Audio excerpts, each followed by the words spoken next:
coming today. This is a very important forum, and I'm glad we have a very good turnout. I'd like to specifically thank our major sponsors, People's Credit Union, the Newport County Chamber of Commerce, where you have Keith Stokes here, Newport Fed, Raytheon, Tim Judas is here for that, Portsmouth Business Association, and Bank Newport. Also, the Aquidneck Island Planning Commission also supported us, and Tina is going to be here pretty soon. And we can't thank enough Portsmouth Abbey. We have a gem here in Portsmouth Abbey in our island of Aquidneck Island. They do give us tremendous support, and they've given us tremendous support for this particular forum. You have each have a workbook. There's no reason to have to read this or anything. It's just for your information and to take notes. There's no paper in the back. Also, you can go to our website where all the links to all the documents that we're going to talk about today are there. To get to that site, you go to the PortsmouthRhode-Island.com website, click on the economic survey icon, and it takes you to the page that will link you to all the documents that we're going to talk about today. You don't have to go to the town website and search for them. They're all there in links. Last December, when we did our annual report to the town council, we talked about budgets. And we put up this graph. And this graph is kind of a notional graph. We said, hey, let's look at the budgets that we have looked at over the last 10 years and our budget increases. And if we continue the same thing that we do in the face of maybe constant state and federal aid, if we continue putting our budget up, we come up at year 20 with this kind of budget shortfall. Clearly, we cannot continue to operate like this. We have to do something. We have to turn this graph to look into something like this one. Okay? And what that means is taking care of this equation right here, which is a balanced budget. All our expenditures here have to equal here. Now, we are limited by this legislation on what we can do with property taxes. So if you increase this side, you have to increase either fees or come up with some other kind of revenue generators to make this budget balanced. So this looks like an easy graph, but this is a very difficult graph. And what we're doing today is the first step in trying to make this come into reality.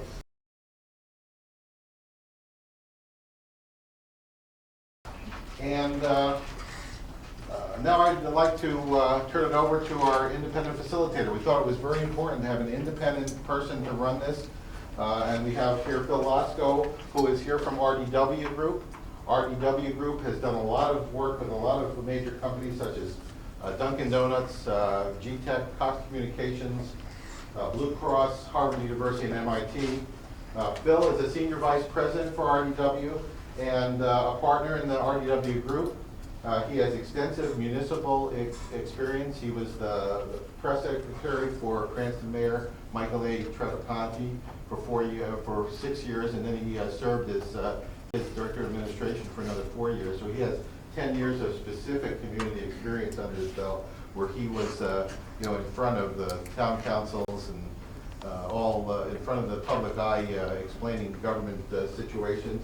And we have, brought him in to be our facilitator. So without further ado, I'm going to turn it over to Phil for the rest of the discussion. Thank you very much, Rich, and good morning to all of you. Thank you very much for coming in on a Saturday. I know how valuable your time is. We're going to try to move very quickly and very informally through this process. But what Rich said is, I think, the most important thing. There are a lot of inputs that these folks have gathered over the past 18 months or so. And in the most recent part of that time, this Economic Development Online Survey has been very interesting. It's yielded 277 very interesting sets of opinions about this process and about the things that you saw in this video today. Purposefully, we're not here to present any information other than what you have seen on this video today. This is very much your session. It's very much all about your opinions, which will be then folded into those 277 and counting, I'm sure, surveys that will then be analyzed. And you'll see as we go through this, there are a multitude of ways in which your thoughts are going to be recorded. We'll have some folks writing on these boards, and we're going to put them on the walls. And there's a process where we're going to ask you to kind of move around, and we'll do something with those a little bit later in this discussion. it's also being videography is taking place at 2 levels. So we're going to record everything that's said here and use it at some level in the analysis that will yield, hopefully, some solid direction for your town council, your town fathers and mothers to make the directions that are necessary to achieve the result we're talking about here. So a couple of ground rules. We want this to be informal. You see no microphones. We don't want to make this a very threatening environment. It's also a small and acoustically beneficial room. So I'm just going to ask you to stand up when we get into the discussion portion of this and just state your view. Your view is valid. I want you to, however, be concise. There are quite a few of you in the room. We want to make sure everybody has an opportunity to speak. So if you can try to keep your remarks into a couple of minutes, if at all possible, that would be very helpful. If you're going through a thought process that takes a lot of time, I may stop you and ask you to come back after others have had an opportunity. You will absolutely have the opportunity to finish your thought, but I don't want to have, if I can be frank, a lot of filibustering where we have somebody talking for 20, 25 minutes on a single thought and then not allowing others to participate. So if I sense that's going to go on, please don't be insulted, but I'm going to ask you to stop your thought. I'll bring you back at the end after some others have had an opportunity to speak. So we don't want to limit you, but we also want to make sure everybody has a chance to participate and not get drowned out. So what I want to do here is start off, I'm sorry, just so we can, because we are recording and there are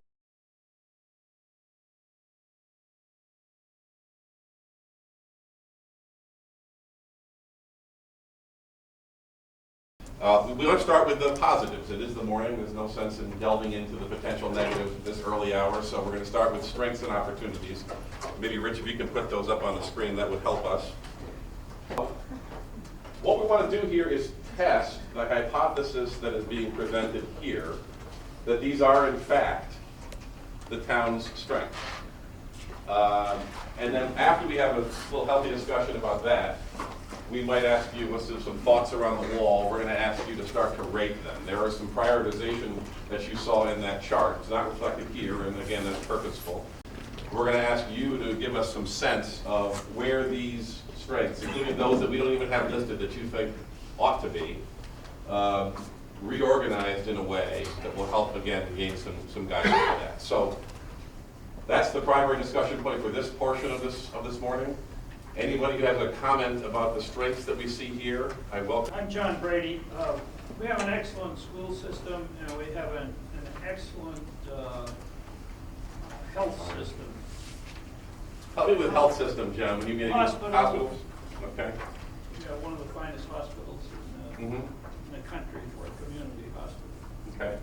Are those strengths in order of strength? They are now, and what we want to do So is... the number one strength, in terms of this analysis, has been the expanding Marine Trade Center? That's correct.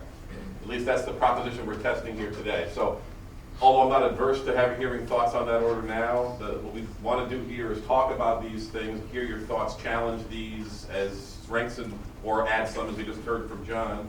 We've added a couple. And then we'll work on ordering them afterwards. The third one there, the stable defense business base, is probably a great strength, provided BRAC process smiles on you. Right. Which it may not do forever. So in one way, it kind of oscillates between being a great strength and if the BRAC doesn't smile on you, it's not such a great strength. Yes, sir. Pete McIntyre, I would agree with the Marine Trade Center that is an excellent number one. But it's been hanging out there for about 10 years with the state. And as far as the town goes, we'd love to get that straight. So what do we need to do? It's not only the Navy with their RAC, but it's the state that's, they call it, to get the nickname. But anyway. A lot of acronyms out there. Yeah. Pardon? Backyard. And that's been pending out there now for, I don't know how many years, 6, 8 years. Okay. It has to do with the utilities and everything, so that also plays into the BRAC. But I believe that that's important, that both the senators and our representative Kennedy know that that's key to the strength of the town. I'm sorry, ma'am, I didn't get your name. Oh, I'm sorry, Joe. Joe, okay, thank you. Under advocacy of smart growth, does that include preservation of open space. I'm going to defer to the authors in this case. And indeed, we gave you that, those 10 smart growth principles, and one is preserving the environment, preserving open space within the community. Absolutely is. And farming, I suppose. Yeah. Yeah. Yes. Because the people of Portsmouth has approved open space preservation through the last bond issue. Mm-hmm. Screens for the need for economic development and growth development. Counterintuitive to the preservation of open space. So how much of this needs to be open space and how much of this needs to be set aside for development? And I'll throw that open to the group because that's a very key issue. It actually has to be there, and I think the committee certainly supports the notion of the preservation of open space and farming. But let's talk a little bit about how we weight that. Where is the sweet spot as you go forward to balance those two seemingly competing needs? Thank you, Nancy. Parker Wilson, Greenbelt Vineyards.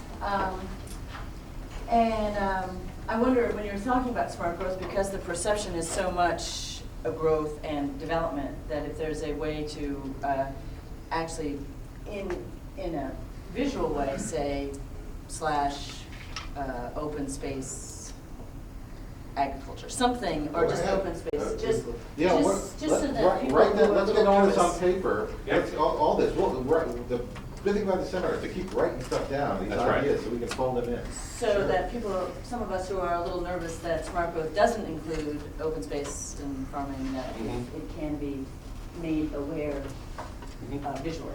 Okay, Right. that's good. It's just a reminder as a group. We'll get them up. We'll make sure we have something iconic that represents that. Yes, sir, in the back, John. John Palmieri, financial data shows that the most important open space is privately owned open space because it is a positive economic benefit to the town. So to the degree to which the town can help private citizens maintain their open space, I think that is the number one benefit. That's more beneficial than publicly owned open space from a financial point of view. Yes, sir. Well, I think part of determining what that balance is by looking at the land itself and as a natural resource. There are certain areas that logically should be developed, and there are other areas that are maybe adjacent to existing open space that should be left in open space. So I'm not sure, I think part of the equation of what the balance should be is the land itself and how it should be developed. I absolutely agree. I'm sorry, I wasn't clear. It's absolutely correct. There's no doubt that's the, I'm just trying to get a sense, a community sense. And part of this process, and the reason I'm asking this question, is part of this process is intended to yield some direction out of this. We're not going to get, although what Chuck has just talked about here is undeniably true, and you can't make those decisions in a vacuum, I'm going to ask you to do it because directionally it provides decision makers in the town some sense of where people's heads are at when they start making choices. So while I understand it's unrealistic to assess it because we're not talking about specific parcels of land, I think it is useful to have some sense from this group of how much of this needs to be weighted toward development and how much of this needs to be preserved for open space. You understand what I'm saying? Is that maybe a little clearer? Yes, sir. Yeah, Jeff, well, I believe the Aquidneck Land Trust, if you ask them, they say they went up to 20%. I don't know if that answers your question. Exactly what I'm looking for. I think they would project a 20% open space. I think that's what their goal is, and then people have to figure out if that's too much, not enough to allow us to grow economically. Because right now, the burden is definitely on the individual taxpayer this time. The objective is to focus the thinking on that chart that Rich first put up. Mhm. It shows where we're going to be in 15 or 20 years, Yeah. budgetary issues. Open space is good, there's lots of scrutiny, there's lots of groups that are actively working on it. What isn't so clear in my mind is what our economic engine is going to look like in 15 or 20 years. It helps us fix that chart. How possible budgets and all that. I'd like to understand if there's a weakness in how we're budgeting.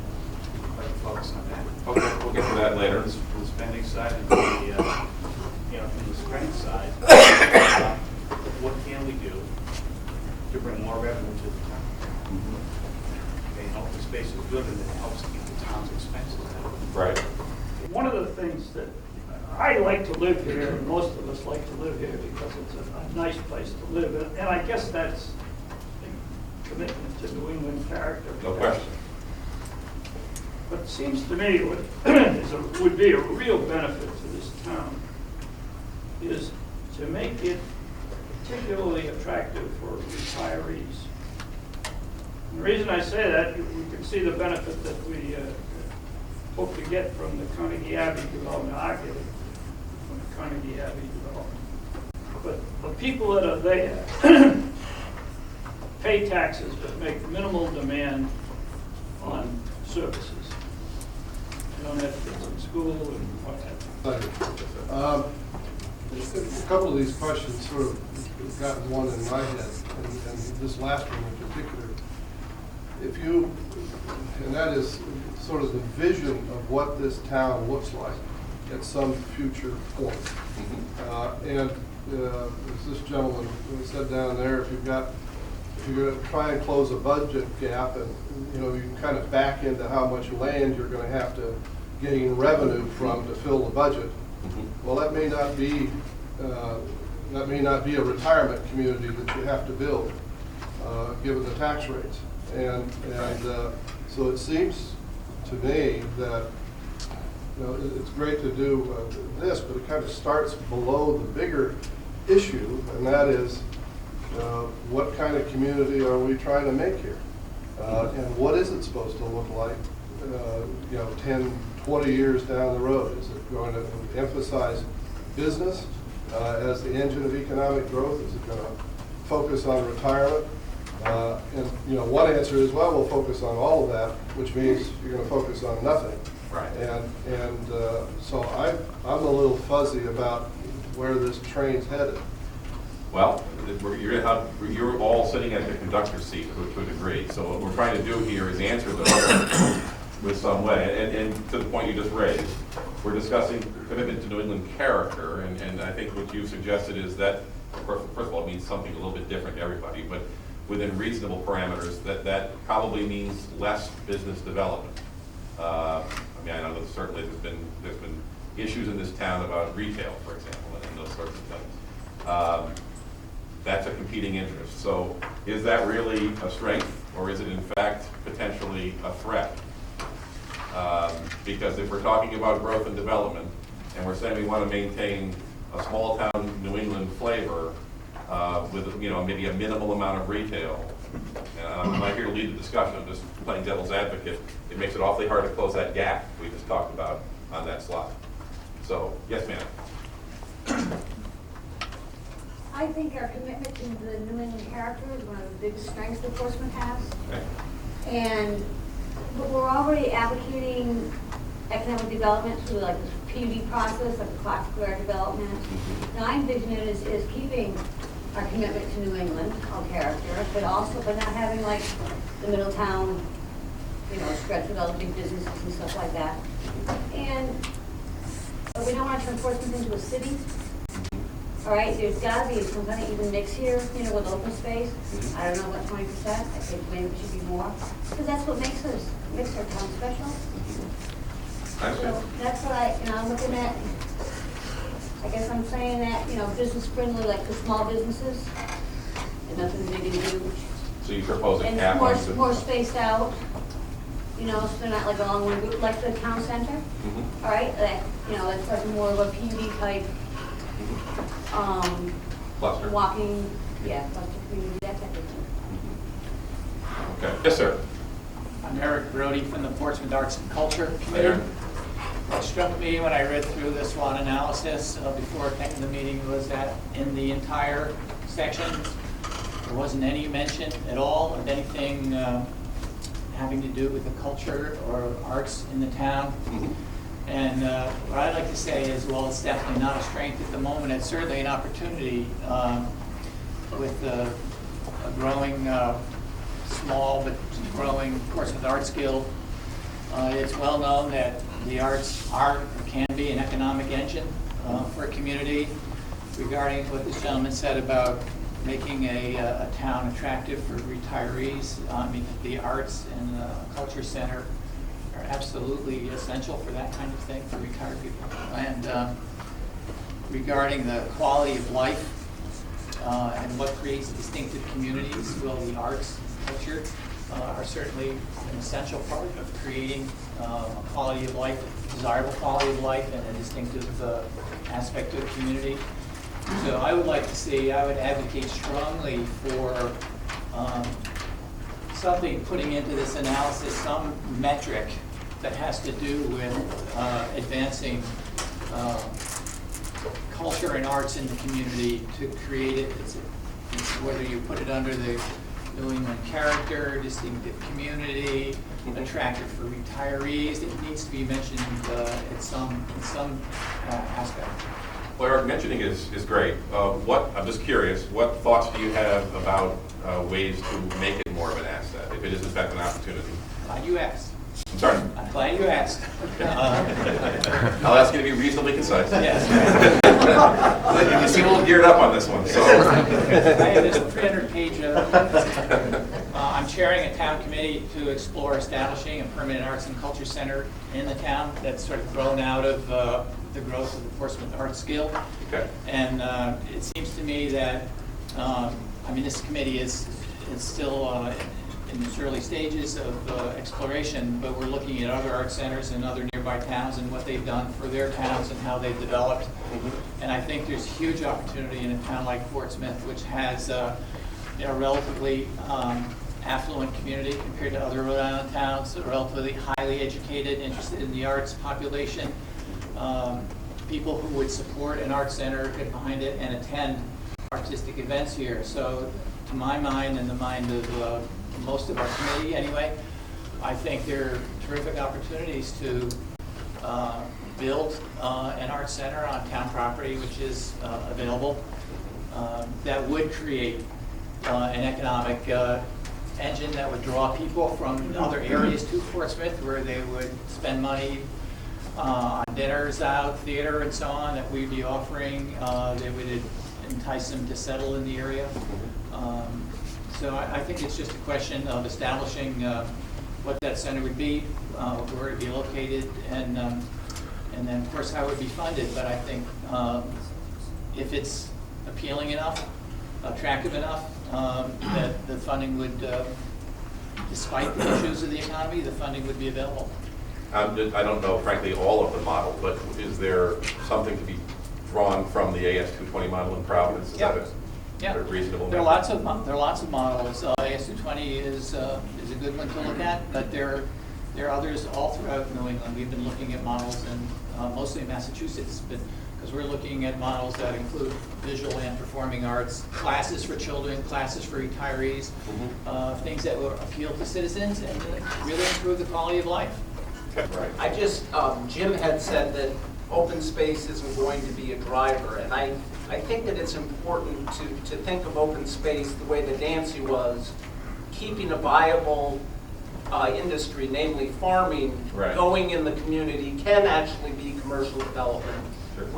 We're seeing much more localized farming and the profitability of localized farming. So Marge the back. Marge. The group that's missing here is the workforce. It's, when kids graduate from high school and college and they move away. I think one of the things that could be up there is we do have an educated populace. We have a good education system, but I think I think that having senior citizens in the community is a great thing, but I think what we really need, and one of our strengths, is the mix. And I feel like we're losing some of our mix. Well, jobs for people coming back from college. When the kids graduate and they come back, there isn't some place for them to live that's affordable. And the kids are moving to other parts of the country. Hopefully not mine. Connie Harding from Preserve Portsmouth. Hello. I'm sorry, was it Connie? Connie. Thank you. The commitment to New England character, I believe in March 2009, that's definitely a commitment in Portsmouth. What frightens me is 34 years ago when my family moved here, the big thing was my mother said, where did the kids go? Where is the downtown? We left a cute town in southeastern Massachusetts where the kids could walk somewhere, visit a few stores. I know we're getting money for the roundabouts and things like that, but my dream in 25 years was my grandkids could walk someplace and possibly visit 3 or 4 stores. Mhm. And the commitment to New England character, when I think of New England, I think of cute little downtowns. Sure. And Town squares. town squares, and if we don't do the basics and maybe decide where retail is going to be, where large retail is going to be, it's just going to be the same issue in 25 years, because we're not going to be able to sustain a local downtown. Mhm.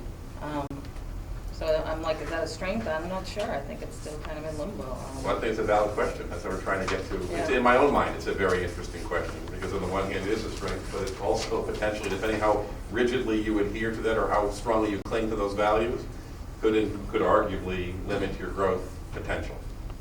Couple things, Ms. Levesque, she's absolutely right. Actually, Rhode Island leads the nation in young people leaving our state. So we have more talent leaving our state than any other state. And I truly believe that farming and agriculture is hugely important. The question is our school supporting that? From a curriculum point of view? From a curriculum point of view. I think that's the huge problem. Right now, there's a huge focus in technology. So are our schools teaching farming anymore? From someone that went to Portsmouth High School, I graduated, well, a long time ago. I didn't have any curriculum when I went there to teach me about farming, so I think there's a gap there where I think one of the biggest strengths on there, and I know it's all about that, is the people of Portsmouth. So that's gonna have to come from either an apprentice program or a mentor or volunteerism, because during the down economy, we really need volunteerism to pick up in our town. And just one other point about the Portsmouth being an affluent town, just want to remind people that the average salary for a family of 4 is $65,000. And if you think that's affluent, I would argue with you. My name is Richard Wimpress. I'm on the planning board here in Portsmouth, and I think we're falling behind the curve as in trying to maintain the New England character in this town. In what way, Richard? We have subdivision regulations that are at least 15 years old, maybe approaching 20 years. And there's some of us on the planning board that think that we need, I'll speak for myself more at this point, we need more smart growth regulations that we can use effectively. We're forced to clean up all the competitive developments in the county because we don't have regulations that give us the opportunity to require more open space. We're also struggling concurrently with the issue of affordable housing and how do we get developers to add affordable housing. It's a big issue because as soon as you get an affordable housing development proposal in front of us, there are people in the north end who say put it in the south end, and there are people in the south end who say put it in the north end, and we struggle with that continually. So I think that smart growth should reappear on the threat, and we certainly are talking amongst ourselves of trying to get the subdivision regulations updated to where we can maintain. Bob Gilsey, town planner. 3 things, including what Rich just said. Talking about desire for open space, desire for affordable housing, and Rich used the word control. You can have open space and affordable housing if you're willing to use the word control. That is, you take a reasonably large tract. Our tracts of land are not, the ones that are left are not big. But if you're willing to say, okay, not every development needs to be a single-family development, you can compress the developed part of the property into multifamily, townhouses, things that are close, things that don't exist very much in Portsmouth, and keep the rest of the property open. But landowners and developers don't want to do that, so you would have to, in order to accomplish that, use the word mandate. And that's tough. Is there an opportunity, Bob, for a statewide comprehensive plan to render some assistance? It's you know, the nice principles, the decisions are local. The opportunity, because the slowdown in the economy is now, do something. Okay. Ma'am. I'm Sue Lucy, the superintendent of schools. I'm just wondering if there is a common definition in this room or in this community of what it means to be committed to a New England character, quote unquote. Good question. I don't, as people know, I do not live here in Portsmouth. I do live in Rhode Island. I grew up in Vermont. I think I know something. I have a definition of New England character. I agree with the woman, but I don't know if the New England character of today and in the future is the same as in the past. And to the woman's point down here, what I do notice about Portsmouth is there really is no center in terms of a place to really be able to walk around, go to restaurants, go to shops, especially for kids as well as adults. And I just wonder if commitment to New England character is sometimes viewed as commitment to keeping things the same as they always have been, and if that's what people in the community really want, and I don't know the answer. Because you can have a New England character, for whatever that may mean to an individual, and devote certain portions of the town to be developed differently. So there are ways that obviously both can be done. It's just a question of townwide, what's the commitment to one end of that scale or the other. And I thought I saw. Dulce, tax assessor. Along the lines of definitions, and I've heard open space talked about quite a bit today. The problem I see with open space is it makes everybody feel good, but nobody really knows what it is. Well, we said it could be agriculture. And they need to define, I think they need to define that because it's, just from my perspective, my job, it's in the comp plan, it's in the farm cost and open space, it's used many different ways in the zoning ordinance, and it's, I don't know if anybody really knows what it is, but it's a great word. I'll give you that. Yes, sir. Yeah, Bob Driscoll. Open space is a lot of different things. That's the problem with it. Land with conservation values, land with recreational values, but the thing to focus on, I think, is transactional open space. If there's a development at point A that then becomes a need for open space at point B, if you are to preserve a New England character or access to the water and things of that nature. So as we develop as a community, we're going to have to continually evolve in terms of what is open space and what the town's open space needs are to preserve the character of the town. There's no easy answer. Right. There's no 22%, 31%. It's simply staying on top of the situation to make sure that you preserve the values that we're looking for. Open space, Oh, open sorry. space Okay. is like apple pie. So the minute you talk against open space, Yeah. you're in a box. But open spaces should be looked at very carefully because if you give easements and different things, all of a sudden this runs all along and you can't develop your land at all. And there's no place, you just end up with open space. Well, I didn't hear anybody say they wanted all open space. No, but what I'm saying is, as you buy open space, Yeah. control it, Yeah. use that word control, then you control the development of your town. For instance, if you sold open space on the left-hand side of the, not sell it, but deed it on the west side of the train station, and then the town wanted to develop the right-hand side, might not work. So I'm just saying, open Okay. space is good, it's apple pie, and you have to be very careful how you talk about it, because if you talk against it, then you get into that box, being against open space. Okay. I think, I agree with Peter that many people do look at open space as apple pie, but I think that we need to keep reminding ourselves of the fact that that open space is a huge savings on our, in tax dollars, that otherwise the development of that property residentially, not necessarily commercially, but the residential development of that open space would cost in services to the town. I mean, we've done studies, the Land Trust, with the help of the town planner, has done studies on a number of properties that we have preserved recently, one of which is Swan Farm, That's saving the town over $1 million in services. Green Valley Country Club saving the town $5.5 million in services that it would have cost if that was developed residentially. So I think we have to look at it beyond apple pie, that it is in fact important to our future tax base. And I had one other, I wanted to raise a question with Richard, who indicated that the planning tools in our municipality are outdated.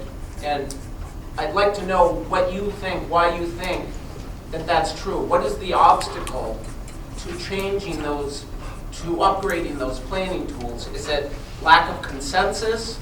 Is it development pressure? Is it landowners who don't want the control, the mandate on their property? Well, Richard, can I step in here for a second? Guy Smith. Okay. I'm on the planning board as well. It was developed as recently as yesterday, which you're not aware of because I haven't had a chance to talk to you yet. But we are in the process of we're going to do a systematic review of all the zoning and planning regulations. We're going to start that probably next month in conjunction with our planning department. And I don't think there is an impediment.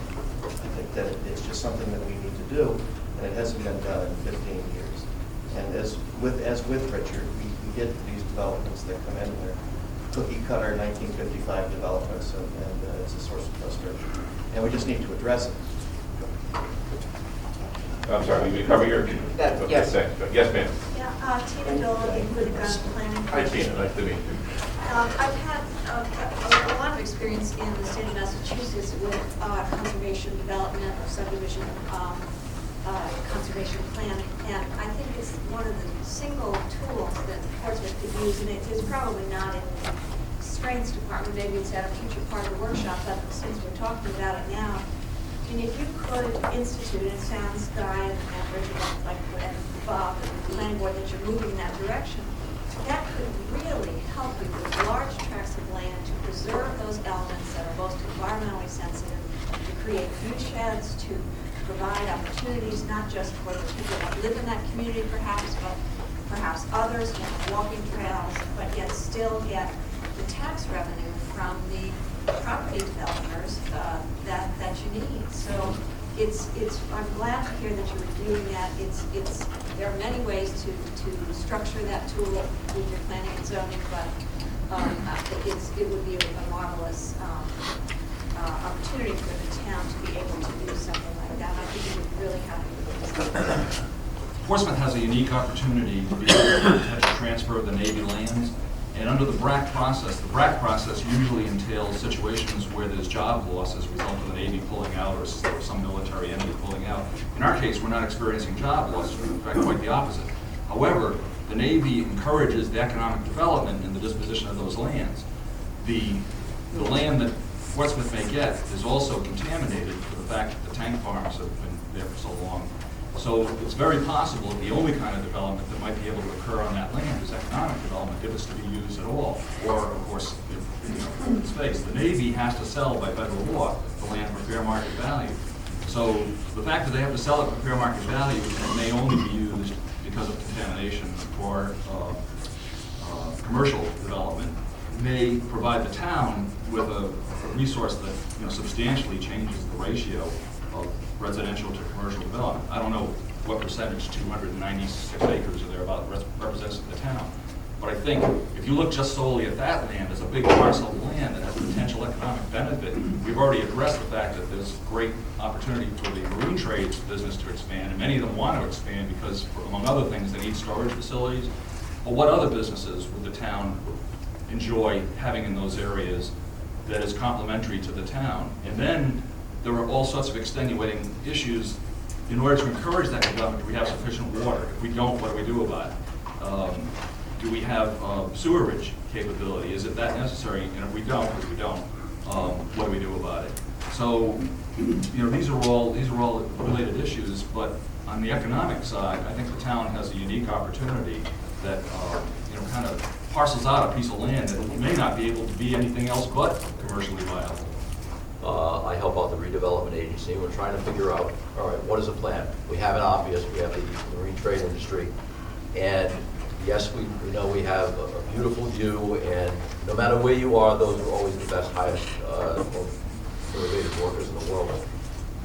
I'd like to have a little bit of discussion, if we could, about what are the strengths here on the island, on Aquidneck Island, in that particular area that people know about, that we could then translate to a consultant we're going to hire to help us figure that out with a market analysis. John Nunes. I think an obvious one that hasn't been brought up yet is the proximity to the tourism economy of Newport, Rhode Island, and the brand strength of that carries. Is that a strength that can be used in that area as well that is not looked at? As well as throughout the town of Portsmouth, in the proximity of Plymouth Island and the number of transits coming from the north, just visiting, especially in the summer, you see the population there. Is that an opportunity there? I don't know. But I think it's been overlooked in the list of strengths. Okay. There's kind of been overlooked, kind of a diamond in the rough historically.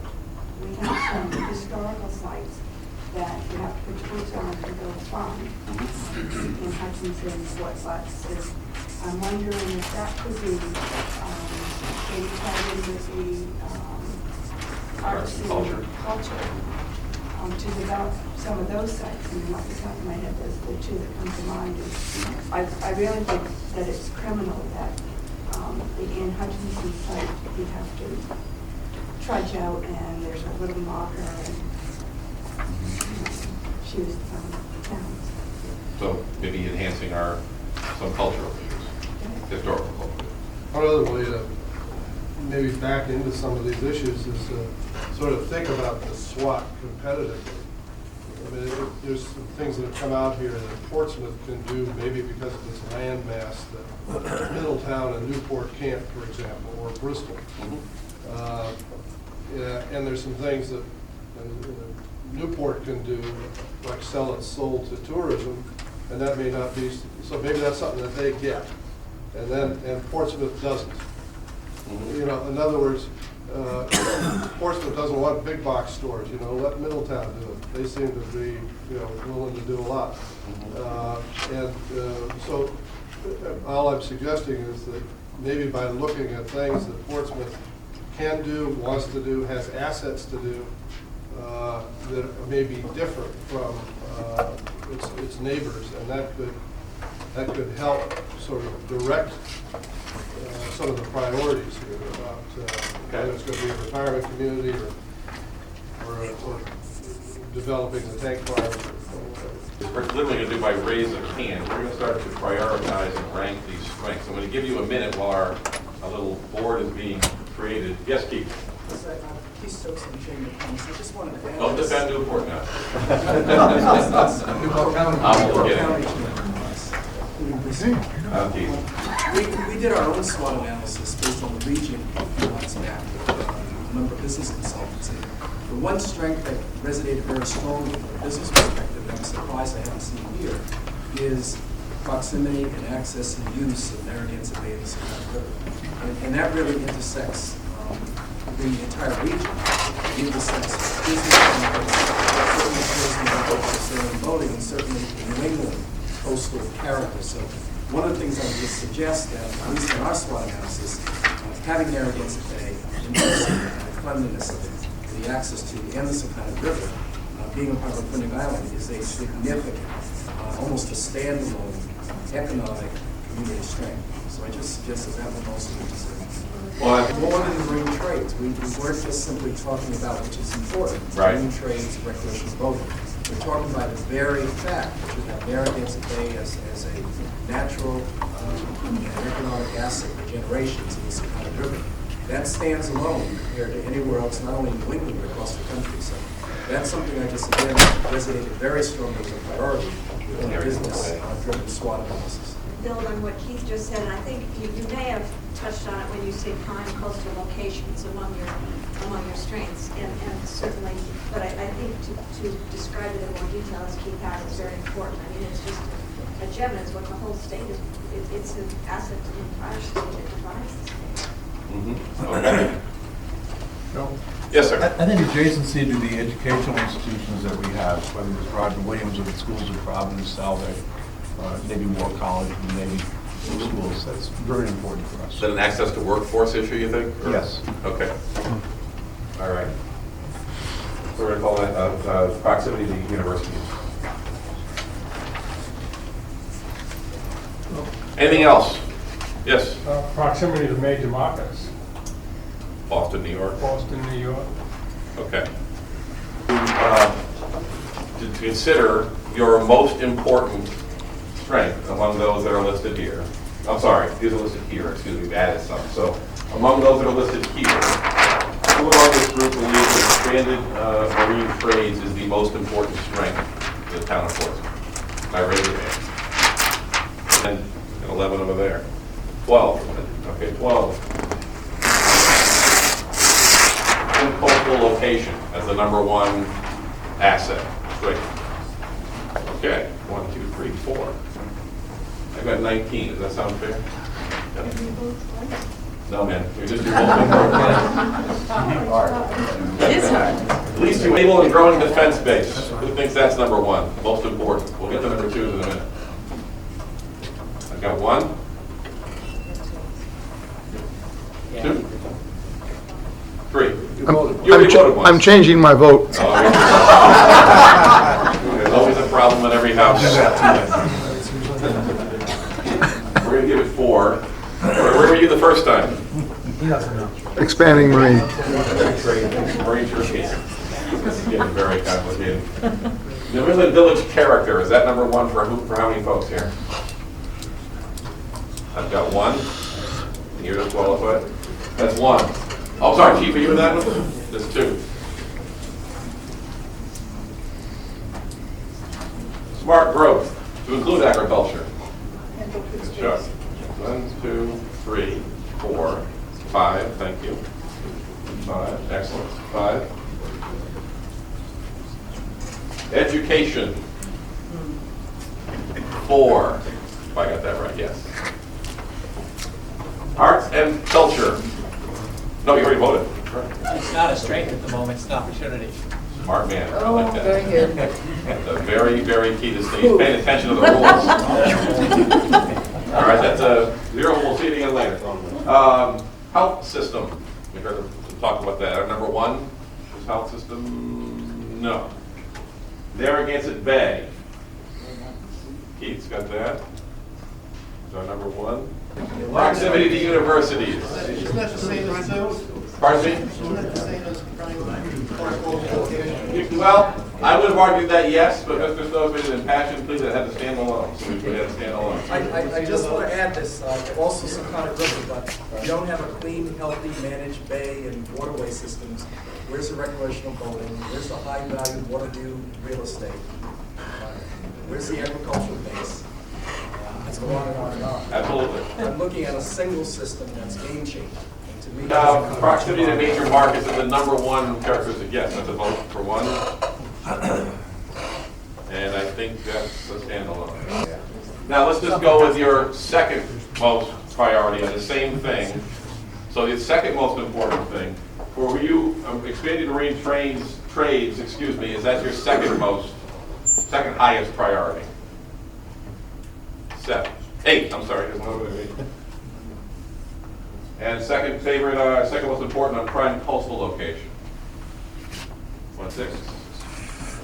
6. Second most important stable growing defense base. 1. 13. New England Village character, second most important asset. 1. Later rider. Okay, 3. Smart growth, second most. 1. 7. Education, second most important. 1. That's 1. Arts and culture, which I think we've defined more as an opportunity. Maybe just marked here. None. Okay. Health system, second most important. Narragansett Bay, second most important. Proximity to universities? No. And proximity to major markets, I have one there. Now, with any kind of luck, those two numbers should match in quantity, but we'll figure that out later. Hi, Alan. I'm new to the island, and I've been listening to all these suggestions and strength and so on and so forth. But Rich mentioned the expenditures versus income. Yes. They're going like this. Right.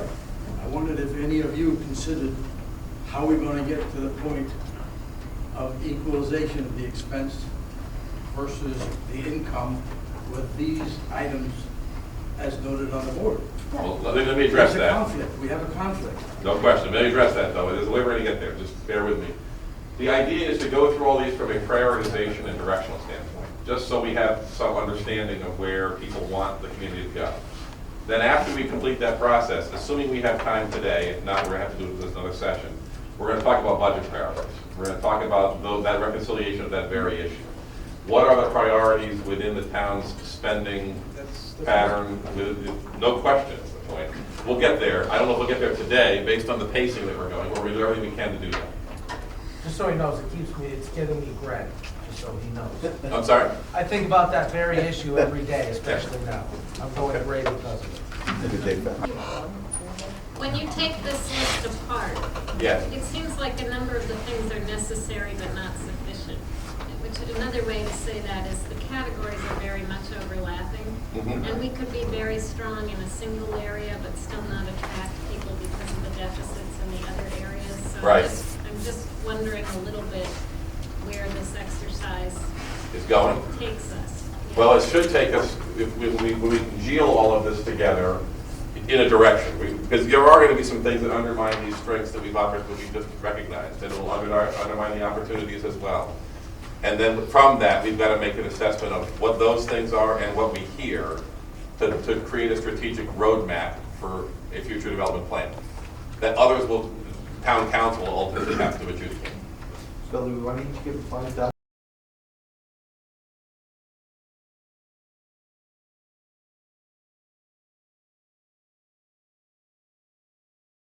With that said, let's look at our opportunities list. We heard a little bit in terms of strength of the future release of the tank farm land. It certainly seems like a logical place to start.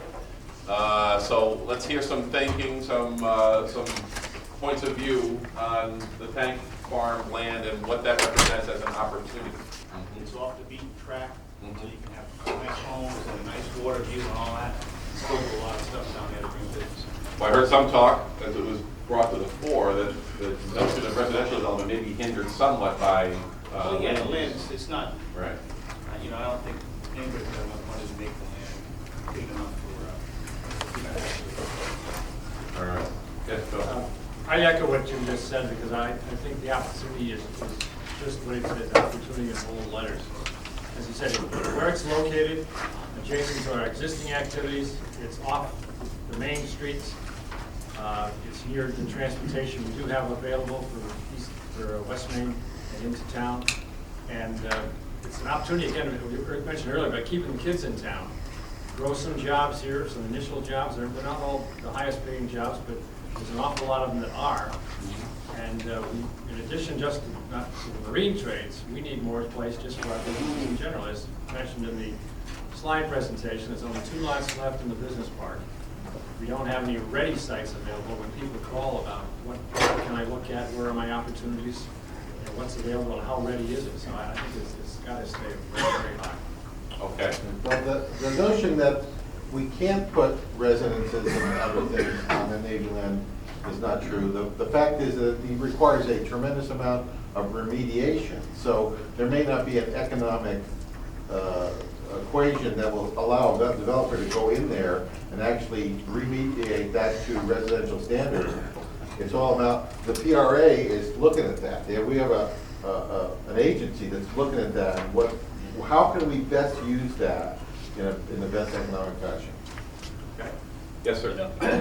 I think we're putting too much emphasis on the remediation that would have to be done done there. If you look across the bay to Tiverton, there was an oil tank farm there, which now has about 500 condos sitting on it. And the remediation was to put a bunch of microbes in there, and they ate up all the oil. And there was virtually no expenditure of funds to clean that area. I don't want to get into the remediation because it's an environmental agency. The thing is, when you have a piece of Navy land, you don't just have oil there, you have a whole bunch of things. We could talk about the whole, when O'Neill came to the property, we found a whole bunch of things. So it is not an easy remediation problem. I think we're going to leave it at that. Yes, sir. Could we quantify in years what we think the future release of the Navy tank farmland is going to be? There's a very formal process that actually has started in terms of the formal time for us to plan and produce a final plan for the Navy and federal acceptance. It's about 15 to 16 months. It's 15 months from whenever the official announcement is, and we think that's going to be next month. That's the official time frame. After that is a couple of years worth of maybe doing a formal environmental review based on the plan that we come up with. Then you get a year's worth of, quite frankly, just bureaucracy. So you're probably looking 4 years out before the land is actually available. At that point, other than some very small amounts of property that may be available for close to quote free, small amounts, hard to get, it's sold at fair market value. In terms of the remediation, if I can kick in, I think at this stage your best point is assume that these purposes today, don't worry about it, it's clean. Because the Navy has to sell the property at fair market value, which is a combination of what you could sell it for if it was clean, minus the cost to clean it up. The Navy will never have the money to do the cleanup. There's not enough money allocated to the northeast section of the Navy's cleanup budget to do even Aquidneck Island. What happens nationwide is that type of deal is made, sold to developer for fair market value minus cleanup cost. So for your purposes today, I encourage you to not worry about the contamination. It'll be taken care of. Richard said, that's true, but how much does it cost? I mean, we don't know. I'm not in that business. As it happens, Brian O'Neill, a local developer, is a Brownsfield developer. He would know, and actually as a representative they're here. But we just don't know what the cost might be. So we just, and the other thing is, it has to be sold by the Navy. I think a number of people think that this land is going to be turned over to the town. The town is not going to buy it. The town doesn't have the money, and because of the contamination issue, the town probably shouldn't buy it. So, because we face some potential risk down the road. But, so it's going to be sold by the Navy. I think the best that we can hope is that the town can govern the disposition of the land through some zoning, and maybe our requests for public benefit conveyance, because there's provision in the process to allow for conversion of the land for public benefit if you can convince the Navy that it's something that should be done. And we've got some proposals, but we don't imagine the Navy would agree to everything we suggest. So we certainly, a significant portion of our proposals include open space. But again, the Navy wants to sell this for fair market value, so. Okay, Dana? The Aquidneck Island Planning Commission is working with the three communities and the newly formed Aquidneck Island Reuse Planning Authority, and that group will help guide the redevelopment process that Bob Gilstein referenced, which is indeed a prescribed process that the Navy uses to promulgate the BRAC process. But the wonderful thing about that process is, of course, it's in the Navy's best interest to ensure that those properties are sold at fair market value, and so they've put money into the system, into the Office of Economic Adjustment, to assist the communities that are going through this transformation in BRAC. So AIPC has been asked to write the grant proposal for the process that will assist the communities in looking forward. So among the opportunities in this grant proposal are to do a fair market value, a fresh look at a market analysis under current economic conditions, and looking into the future to give the town of Portsmouth, in particular, because you have most properties, as well as Newport and Middletown, what are the best uses for those properties, mid-range, long-range? How can you best serve the needs of the community? And there will be public participation as that market analysis goes forward, assuming that we get the money to give to the AIRPA. Then the other thing is that the funding also includes the redevelopment plan. So the AIRPA through the grant will be able to hire a reuse coordinator who will work with the communities and the AIPC to follow the requirements and also to build the plan that will be based on the West Side Master Plan that the Pacific Island Planning Commission developed in a very collaborative sense with many, many partners and lots of public participation, and that's been widely accepted. So that'll sort of be the jumping off point, but we have a new situation now in the current economy, so it's an excellent junction to take a fresh look at that and then look forward and see what can we do best. So I think those activities will support your work as the PEDC as you look forward to say, well, how should we proceed as a community? Building on what you decide today, and then that will those opportunities will help you move forward. Just yes, a comment to follow on to what Bob Yostin said earlier.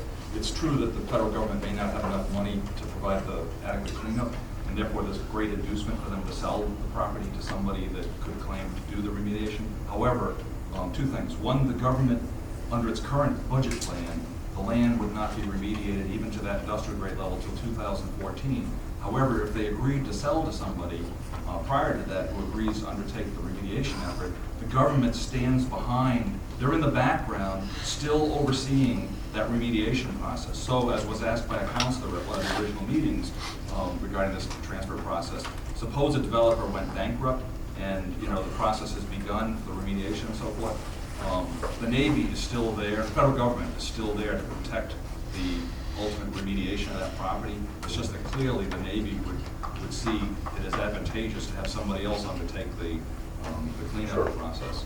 So just to clarify that a little bit. We also have to include the notion that there's two very significant opportunity costs assigned with it. I don't think you could just state it as a blanket opportunity without assigning measurable opportunity costs. And the two most measurable, I can tell you very candidly, are the environmental conditions and are the lack of utilities. And I'm currently part of the team negotiating the 7th year in the backyard on the Quonset Development Board. I've been involved in almost all aspects of Navy release and redevelopment, and it's always come down to the environmental conditions and who should pay each public system, local, state, and federal combination, and the utility systems. So those are definable, measurable, real opportunity costs that have to be understood by this community as you go forward with those properties. Amplify that. I've been on the Restoration Advisory Board for 10 years. We had a meeting Wednesday night. 2009, we'd spent $3.5 million on just some other sites on Maple Station, Newport. We got into a lengthy discussion about tank homes 1, 2, 3, and 4. It's April, we'll hear about the BRAC announcement, and it's 18 months to 24 months for the Navy to decide what they're going to do as we prepare a proposal. However, the tank farms 1, 2, 3, and 4 are rather unique when it comes to its environmental assessment. A dirty transfer is allowed. However, EPA and DEM are they don't like them. So I just feel that the tank farms are there, but for us to consider using them in the next 10 years, I think is a little, we're too far ahead. Okay. That's just a comment. In the PEDC projections that we gave the town council of future growth of commercial and residential recreational through 2020, we did not include the Navy land. We consider they would not occur before that. I'm sorry, I didn't get the last part, Jeff. We did not include the Navy lands in the projections that we gave the council in December, because we figured that would be beyond 2020. Fair enough. So you agree? Okay, good. Yes. What's Guy Bissonette? What's Island Park Development increased tax valuation? I don't understand what that is. Oh, the the authors. The Island Park community used to be a great tourist mecca in the summer. For many reasons, lack of sewers and all kinds of things, it is, you go to Island Park, it isn't something that high-end people go and visit. It isn't like downtown Newport. If we could make it more of a development that could increase tax valuations along Park Avenue. Bob Hamilton has a storefront in Park Avenue. He can tell you that there's all this developable land that could be developed to high-end tourists, but it's all problems with sewers, the problem with how it's been degraded since the heyday of Island Park and the tourism industry, and that's what that is. Okay. Oh, sorry. Go ahead, Gary. Well, let's assume that you do increase the taxes. How does that impact on our need for low and moderate income housing, since the Island Park area is just one of the primary places where the low and moderate income housing is? Well, the town council has made a commitment to, for every development we have in town, we're gonna have a 10% affordable housing offset somewhere in the town. That's not Now- required. No, but the town council has kind of made a commitment that they're gonna try to do that. And every time the planning board's come up with something, and the RDA has come, they've always talked about the affordable housing being very important. So that would be part of it. And I'm not saying that affordable housing is not part of that development in Island Park. All I'm saying is that it's a potential tax valuation, and if you're looking about property taxes being the biggest part of your equation, if you can raise the property taxes of businesses that pay $1 in taxes and return, and only use 30% of that's a great thing for revenue stream. And just That's one other what that question on that. And this projection is dependent upon there being sewers? Well, all the studies we've said that it's hard to develop Island Park without sewers, because right now you kind of slog in the ground, and it's hard to do anything down there without sewers. Yes, sir. Yeah, objectively, Island Park does in fact have a commercial element right now. There's a zone commercial, and we have a persistent business community there that has thrived under adverse circumstances for many, many years. If in fact sewers come in to Island Park, that business community will have opportunities it does not now have. And the town will have opportunities it does not now have as well. And one of the things that I feel we need to do, the planning board needs to do, the council needs to do, is look at zoning in Island Park to make sure that if and when sewers do come in, or some sort of improved wastewater treatment regime that will allow additional development, I think history tells us the development will come because of the persistence of the commercial component in Island Park through many, many years. So I think zoning in Island Park is very important for us to take a look at. Another sidebar is that through the years, Island Park's appreciation in real estate values has lagged a bit.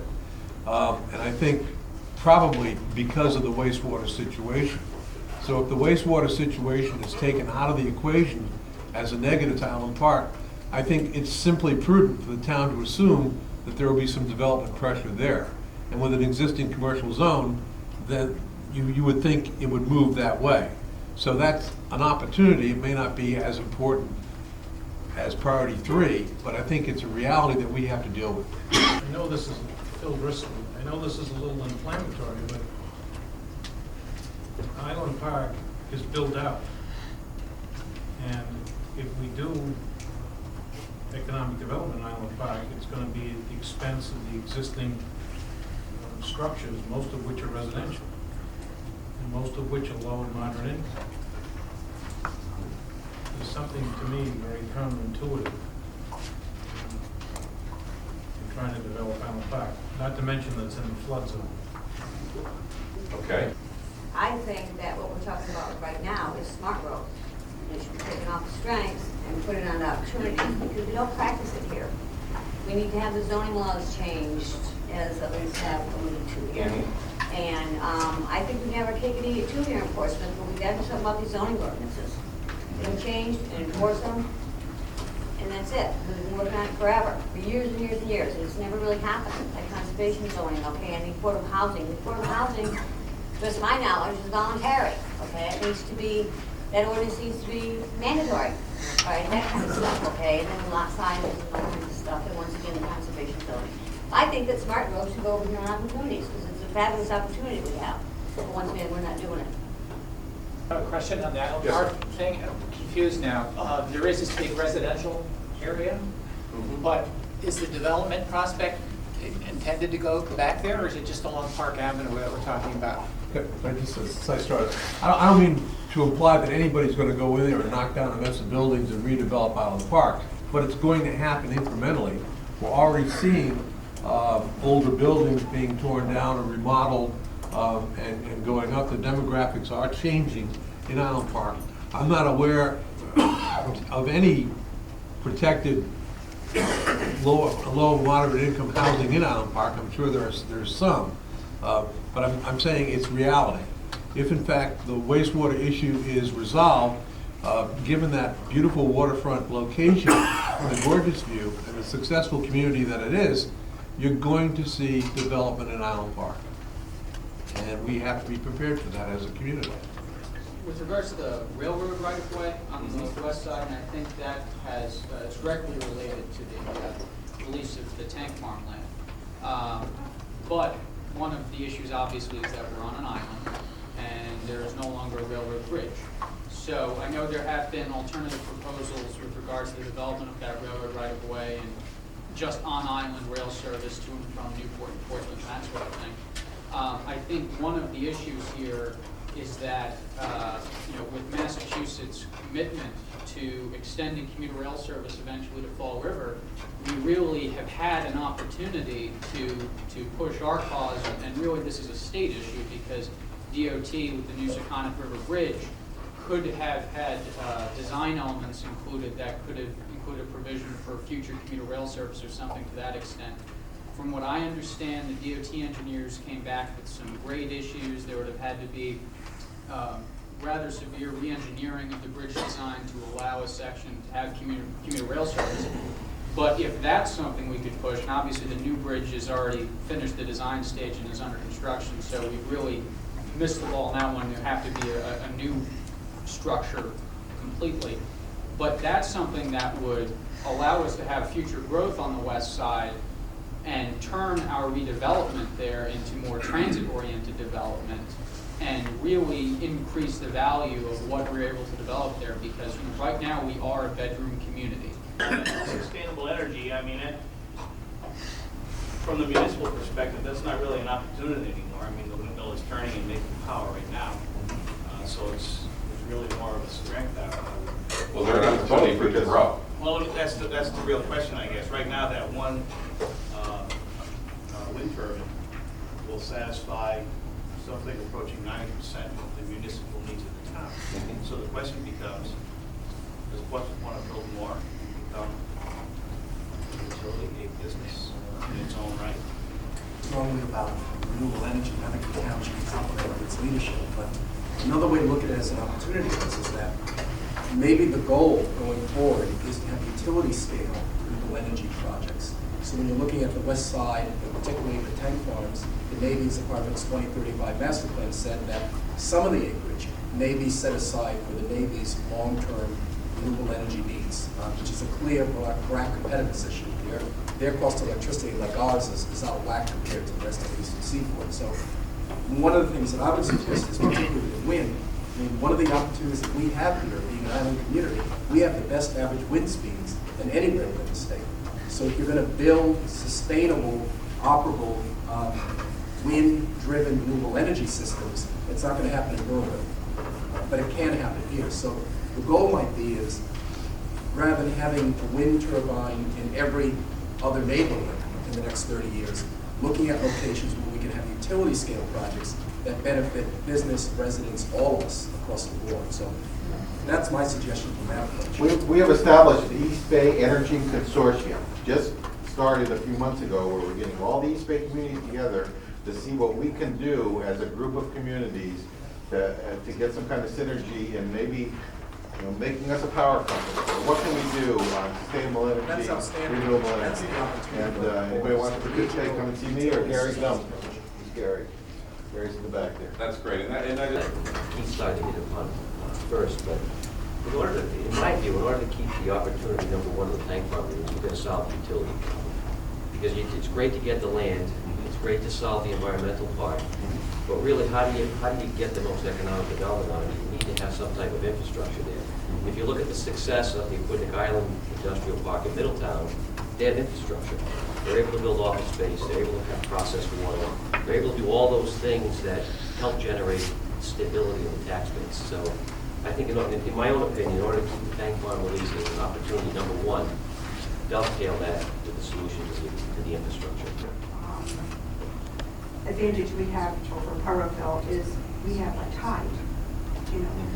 Could we look into the tidal energy? Water, We did indeed look at that, it's on our list. We looked at it when we first started to figure out, we want to go with tides, wind, solar, we picked wind. Mhm. We only have so many resources, that we went and built a wind turbine to, put something underwater, so. Yeah. We're working on those things. Good. Yes, Bill? I think the potential utilization of wind for a utility, someone mentioned when the towns was going up, what about one at the business park, and we could offer, cheaper electric rates for anybody who locates in our business park. I think the same. Overall in the country is going to start to decline a little bit over time, especially the big stuff. I think we can see the handwriting. Yes. Now we've got all these people here that really have this great, hopefully transferable knowledge. And maybe this isn't something Portsmouth can do, maybe it's something the state can do, is start planning now for transitioning those people to create the next great set of industries on the island, because this is where they are. Okay, good points, yes. An opportunity, I think, maybe somewhat overlooked, is the tourism industry. We're exposed to it, and so much of it goes through our town, and it's all around us, but we don't get an awful lot of the bang out of the buck from the tourism industry. There you go. Don't forget Yes. about the Arts and Culture Center. Yep. As an opportunity, both for that, both for tourism, and as an economic engine also. Thank you. Yes, Rich? We are in the middle of 3 economic centers: Boston, New York, and Hartford in the insurance industry. If we can make it cheaper to do business on Aquidneck Island, great standard of living, telecommuting, not having to drive to Boston, that's a great opportunity to leverage those 3 economic centers if we can. History of this town, the museums that we could bring in to get people to stop. I mean, it's limitless. When the town goes with transportation, like the whole Island Park issue, Island Park changed when the bridge went out and the traffic all diverted away from that, leaving it kind of a betwixt and between kind of community over there. It seems to me the opportunity is, if in fact the railroad access or whatever happens on West Side in terms of transportation, it's an opportunity to look ahead and see if the transportation is going to change at all on the island, how you develop those areas where the traffic now is, or where it's going to be, it would be even better.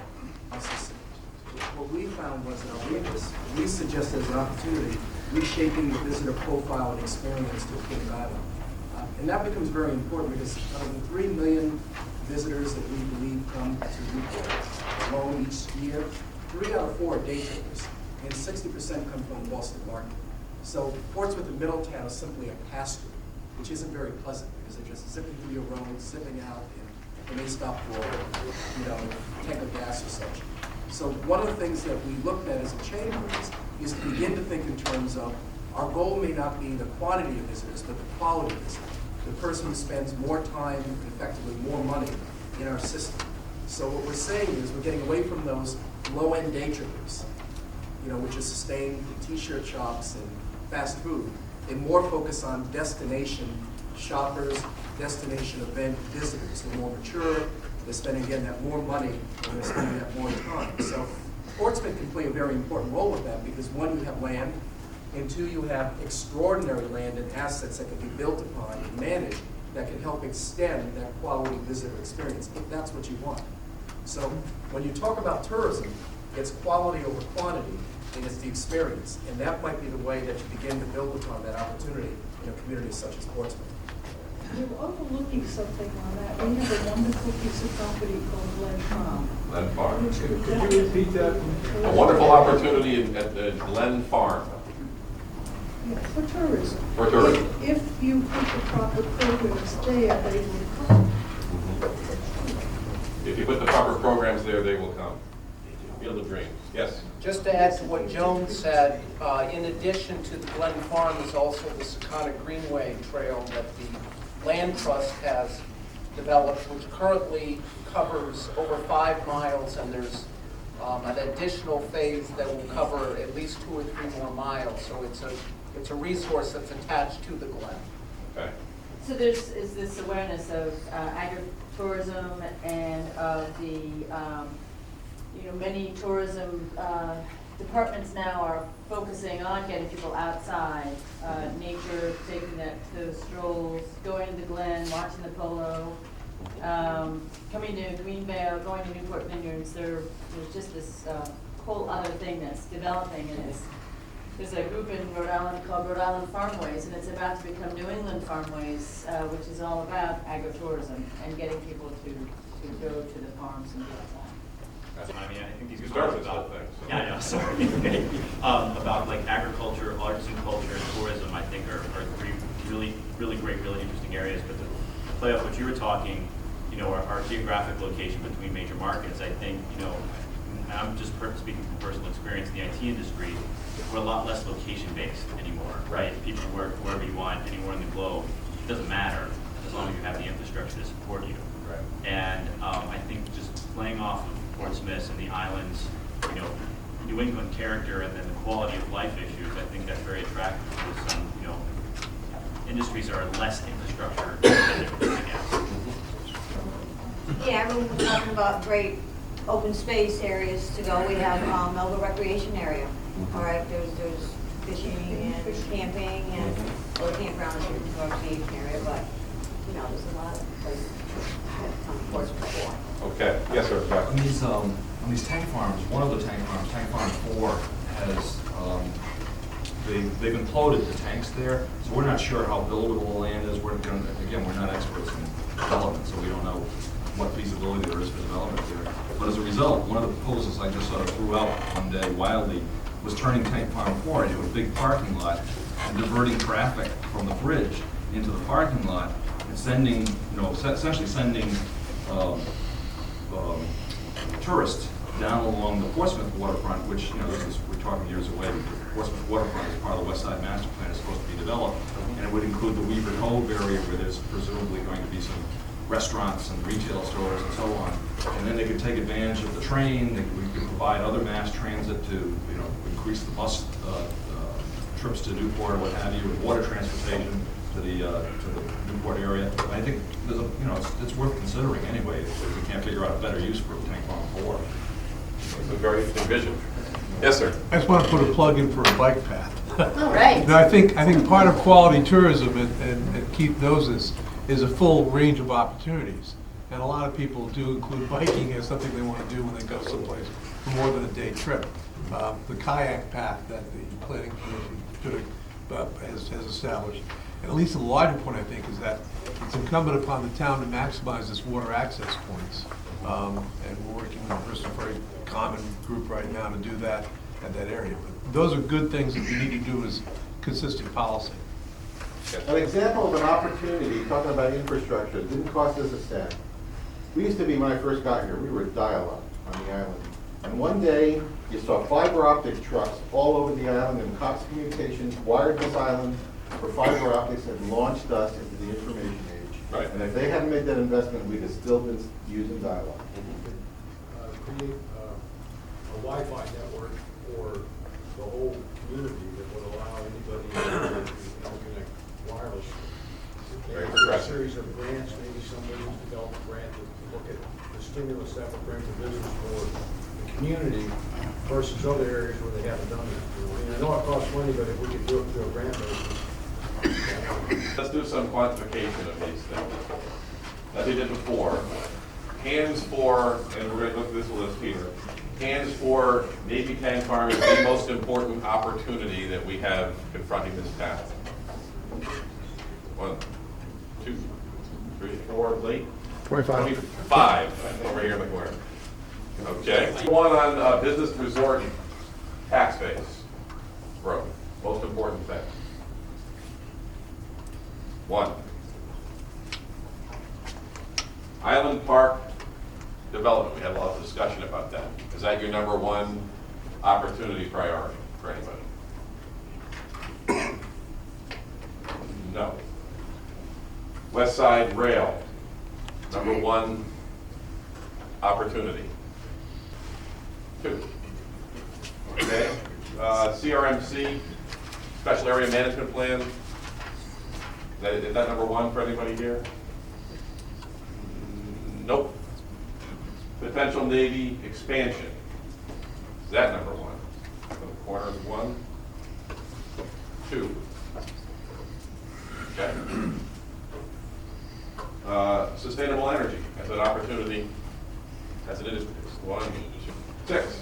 Very good. Did I get you? I don't know. I did 7. I'm sorry. 7. I think 18 in the back. Arts and culture, number 1 priority. Opportunity. 1, 2. Very good. Town center development, number 1 priority. In the back we have 1. And that looks like it. 1. Now we'll go to our leveraging our tripartite cities around which we can build as our number 1 priority. I don't see any votes for that. Tourism and historical outdoor opportunities, and we have 1. Very good. And lastly, community Wi-Fi. eBay for everyone. That's no. Okay. Second choices on Navy tank farm is number 2 priority for you. Not your number 1. 1, 2. Business and resort tax base expansion, 2nd priority. 1, 2, 3. 9, up late, with the back. Island Park, 2nd priority. No. West Side Rail, number 2 priority. 1, 5. Okay. CRMC and SAMP, number 2 priority. Up top, 1. And that's it. Central Navy expansion, 2nd priority. 1. And that looks like it. Nope, 2, sorry. Sustainable energy as an opportunity. All right, 9. 10, I missed one. Arts and culture. Arts and culture. I have 1. That's a 2nd priority. And that's it. Town center as a 2nd priority. A little more here. 1, 2, 3. 3. Yep. Leverage our economic centers, Boston, New York, Hartford. 1, 2, 3, 4. 4. Tourism. Tourism is our number 2 priority. 1, 2, 3, 4, 5. 5. And community Wi-Fi, 2nd priority in the town. The guy with a laptop in the back. That's right. Okay. That's great.